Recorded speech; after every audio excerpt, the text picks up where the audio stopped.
అమ్మ మాత్రమే ముఖ్యం కాదు. అమ్మ సగం మాత్రమే, ఇంకో సగం నాన్న. తల్లిని మాత్రమే ప్రేమించాలి, తండ్రిని ప్రేమించకూడదని ఎక్కడా లేదు. నాన్న రూపం తెలుసా? నాన్న ప్రవర్తన తెలుసా? నాన్న ఎలాంటి వాడు తెలుసా? కేవలం అమ్మ ఇష్టం లేదన్నదని అదే మాట పట్టుకుని నువ్వు కూడా ఇష్టం లేదా అంటున్నావు. 100 సార్లు అమ్మ అమ్మ అంటావేంటి? నాన్న అనాలని ఒక్కసారి కూడా నీకు అనిపించట్లేదా?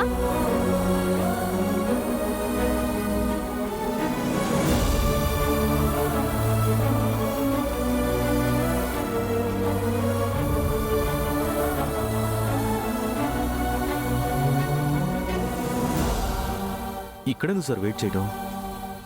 ఎలాగో మేడం గారు ఆఫీస్కి వస్తారు కదా, ఆఫీస్కి వెళ్ళిపోతాం సార్. రాత్రిపూట తింటాం కదా అని ఉదయం టిఫిను మధ్యాహ్నం భోజనం మానేస్తామా? నా ఉద్దేశం అది కాదు సార్. ఎలాగో మేడం గారు ఆఫీస్కి వస్తారు కదా అని. నేను వెయిట్ చేస్తుంది తన్ని చూడాలని కాదు రవి. రోజు బస్ కోసం వెయిట్ చేసి ఒకవేళ బస్సు రావడం ఆలస్యం అయితే నడుస్తూ తన ఆఫీస్కి రావడం నాకు చాలా ఇబ్బందిగా ఉంది రవి. ఒక పని చేద్దాం రవి. ఏంటో చెప్పండి సార్. మీరు ఆజ్ఞ వేయటమే ఆలస్యం, వెంటనే అమలు చేసేస్తాను. మీనమ్మకు ఆఫీస్ తరఫున ఒక కారు కొనిద్దాం. ఒక పని చేయండి సార్, చిన్నా చితకా కార్లు ఎందుకు, ఏకంగా బెంచ్ కార్ కొనిచ్చేయండి. వెటకారమా? లేకపోతే ఏంటి సార్, మేడం గారి ఆఫీసులో స్టాఫ్ మెంబరు, మేడం గారికి స్పెషల్గా కారు కొనిస్తే అందరికీ అనుమానం వస్తుంది. ఇప్పటికే మేడం గారి మీద స్పెషల్ ఇంట్రెస్ట్ ఉందని అందరూ చెవులు కోరుకుంటున్నారు సార్. ఏయ్, ఏం మాట్లాడుతున్నావు? నిజం సార్. పిల్లి తన పాలు తాగుతూ ఎవరో గమనించడం లేదనుకున్నట్టు మీరు అద్దంలో నుంచి మేడం గారిని చూస్తున్న విషయం ఎవరికీ తెలియదనుకుంటున్నారు. మనసు కంటే వేగంగా పుకార్లు వ్యాపించే కాలం సార్ ఇది. మీరెలా ఉంటారో చూడకపోయినా మీరలా గ్లాసులో నుంచి మేడం గారిని గమనిస్తున్నారని అందరూ అనుకుంటున్నారు సార్. ఎవరేమనుకుంటే నాకేంటి రవి? మీనమ్మ నా భార్య. మేడం గారు మీ భార్య మాత్రమే కాదు సార్, ఆఫీస్ స్టాఫ్ కూడా. మేడం గారు మీ భార్య అనే విషయం ఎవరికీ తెలియదని మీరు గుర్తుపెట్టుకోండి. సర్లే, నోరు మూసుకో.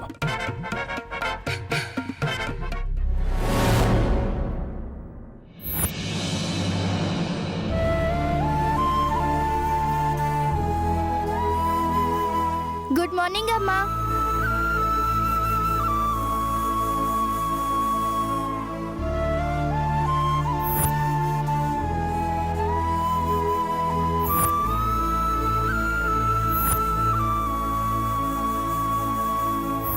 అమ్మా,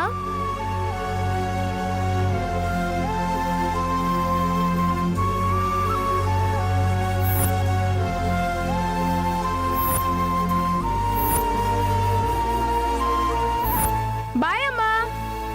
దా బాయ్, జాగ్రత్త. నీరసంతో కళ్ళు తిరిగి రోడ్డు మీద పడిపోయారు మేడం.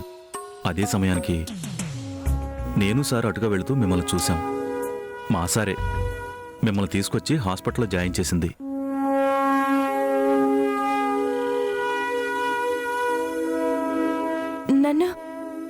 నన్ను ఎండి గారు జాయిన్ చేశారా?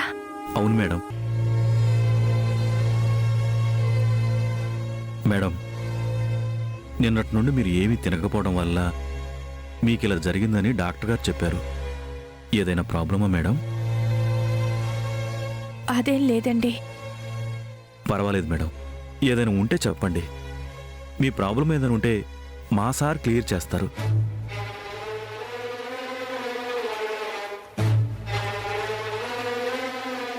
నా సమస్య మరొకరు తీర్చేది కాదు రవి గారు.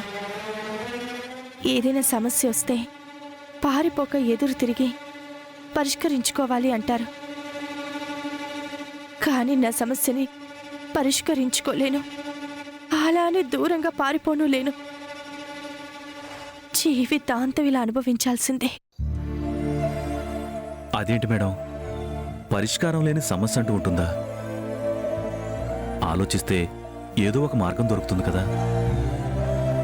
నా దారులన్నీ మూసుకుపోయాయి, ఎవరూ ఏమీ చేయలేరు.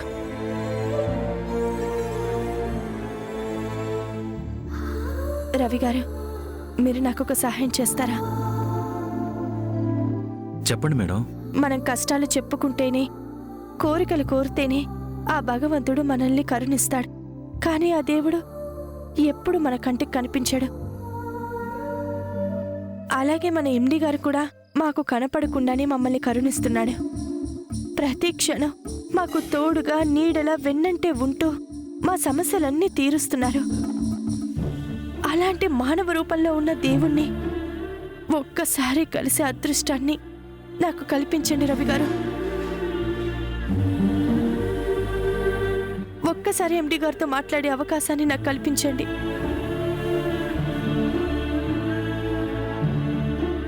అలాగే మేడం.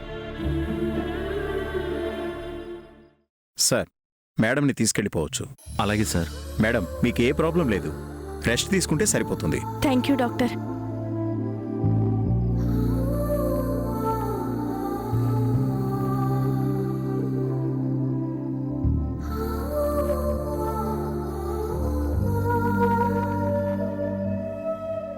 పదండి మేడం, నేను ఇంటి దగ్గర డ్రాప్ చేస్తాను.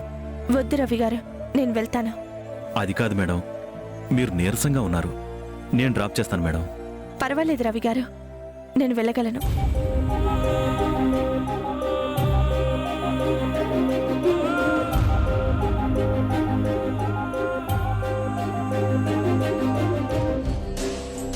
నూరేళ్ళు నీ తోడు నీడనేనంటూ నీకు ఇచ్చిన మాట గుర్తులేనట్టు సగభాగమై నిన్ను సగములోనే విడిచి ఒంటరిగా మిగిలాను.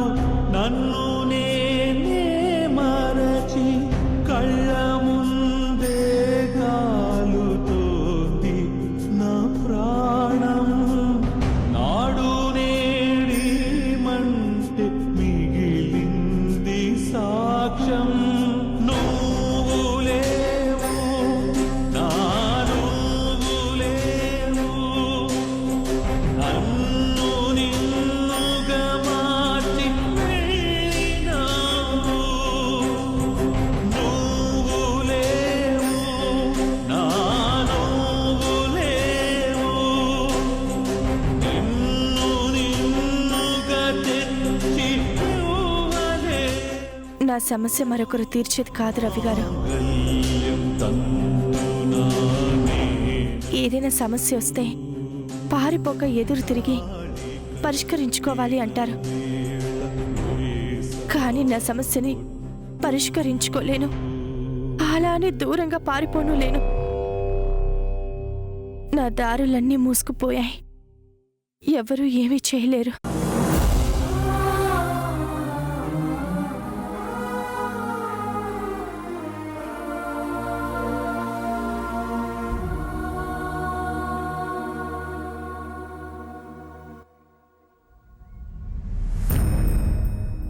ఏంటి సార్ ఇక్కడ కూర్చున్నారు? వెళ్దాం పదండి. ఏంట్రవి, ఎందుకు ఇలా జరుగుతోంది? ఎందుకు నా మీనమ్మ బాధపడుతుంది? రోజు నా మీనమ్మను అద్దంలోంచి చూస్తుంటే అమ్మని బాధ పెట్టడం కరెక్ట్ కాదు. మనల్ని ఇంత బాగా చూసుకునే అమ్మని బాధ పెట్టకూడదు. మీ నాన్న మంచివాడా చెడ్డవాడా అన్న ప్రశ్నకు ఈ ప్రపంచంలో సమాధానం చెప్పగలిగేది నీ తల్లి మాత్రమే.